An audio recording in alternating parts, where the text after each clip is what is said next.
കർത്താവിൻ്റെ മഹത്വമുള്ള നാമം വാഴ്ത്തപ്പെടുമാറാകട്ടെ. അനുഗ്രഹീതമായ ഈ നല്ല പ്രഭാതത്തിനായിട്ട് കർത്താവിന് സ്തോത്രം ചെയ്യുന്നു. ഈ പ്രഭാത സന്ദേശം കേൾക്കുന്ന എല്ലാ പ്രിയപ്പെട്ടവർക്കും വീണ്ടും വരുന്നവനായ ക്രിസ്തുയേശുവിൻ്റെ ധന്യമുള്ള നാമത്തിൽ എൻ്റെ പ്രഭാത വന്ദനങ്ങളെ ഈ നിമിഷം അർപ്പിക്കുക.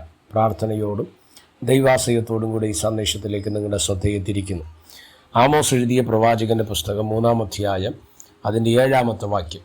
യഹോവയായ കർത്താവ് പ്രവാചകന്മാരായ തൻ്റെ ദാസന്മാർക്ക് തൻ്റെ രഹസ്യം വെളിപ്പെടുത്താതെ ഒരു കാര്യവും ചെയ്യുകയില്ല.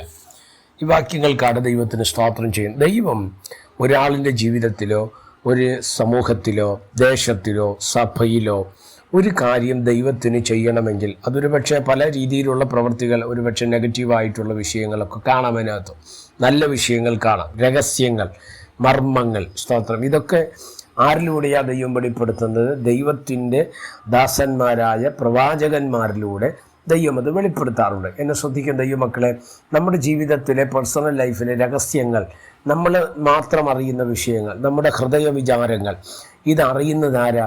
ദൈവമാണ്. സ്തോത്രം. നമ്മുടെ മാനുഷിക ഇടപെടലുകൾക്കകത്ത് പുറമേയുള്ളത് കണ്ടിട്ടാണ്, ഡീലിങ്സുകൾ കണ്ടിട്ടാണ് പലപ്പോഴും ഒരു മനുഷ്യനെ നമ്മൾ എന്ത് ചെയ്യുന്നത്?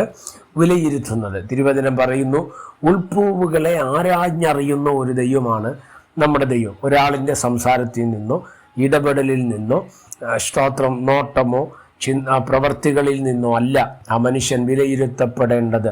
സകല മനുഷ്യരെയും അറിയുന്ന ഒരു ദൈവം, അവരുടെ ഹൃദയ വിചാരങ്ങളെ അറിയുന്നൊരു കർത്താവുണ്ട്. ആ ദൈവം നമ്മളെ സഹായിച്ചാൽ നമ്മുടെ മുൻപിൽ നിൽക്കുന്ന, നമ്മുടെ ചുറ്റിലും നിൽക്കുന്ന വ്യക്തികളെക്കുറിച്ച് കൃത്യമായിട്ട് നമുക്ക് മനസ്സിലാക്കുന്നതക്കവണ്ണം കഴിയുമെന്നുള്ളത് യാഥാർത്ഥ്യമല്ലേ? അതാണ് പറയുന്നത്. 1, നമ്മുടെ ജീവിതത്തിലെ രഹസ്യങ്ങളെ ദൈവം വെളിപ്പെടുത്തും. 2, ദൈവം ചെയ്യാൻ പോകുന്ന കാര്യങ്ങൾ, അത് പലർക്കും മറഞ്ഞിരിക്കുന്ന വിഷയങ്ങൾ ദൈവം വെളിപ്പെടുത്തും. അതിൻ്റെ അർത്ഥം, രഹസ്യങ്ങളെ വെളിപ്പെടുത്തുന്ന ഒരു ദൈവം ഇന്ന് പ്രഭാതത്തിൽ നിങ്ങൾക്ക് വേണ്ടി വെളിപ്പെട്ട് വരാൻ പോകുകയാണ്. മറഞ്ഞിരിക്കുന്നത്, തെളിവാകാത്തത്, ഒരു മനുഷ്യൻ അറിയാത്തത്, കാണാത്തത്, മനസ്സിലാക്കാൻ കഴിയാത്തതായ ദൈവിക രഹസ്യങ്ങളെ കർത്താവ് നിങ്ങളുടെ മുൻപിൽ നിശ്ചയമായി വെളിപ്പെടുത്തുക തന്നെ ചെയ്യും. അതിനുവേണ്ടി നമുക്കൊരുങ്ങാം, പ്രാർത്ഥിക്കാം. പരിശുദ്ധനായ ദൈവമേ, സ്വർഗീയ നല്ല പിതാവേ, ഈ സന്ദേശത്തിനാണ് സ്തോത്രം ചെയ്യുന്നു. ഈ സന്ദേശം കേൾക്കുന്ന എല്ലാ പ്രിയപ്പെട്ടവരെ തൃക്കരങ്ങൾ തരികയാണ്. അവിടെ നിന്ന് ചിറകടി മറയ്ക്കുകയും സഹായിക്കുകയും അനുഗ്രഹിക്കുകയും ചെയ്താണ്. എല്ലാവിധമായ നന്മകളെ കൊണ്ട് അവിടെ നിറയ്ക്കണം.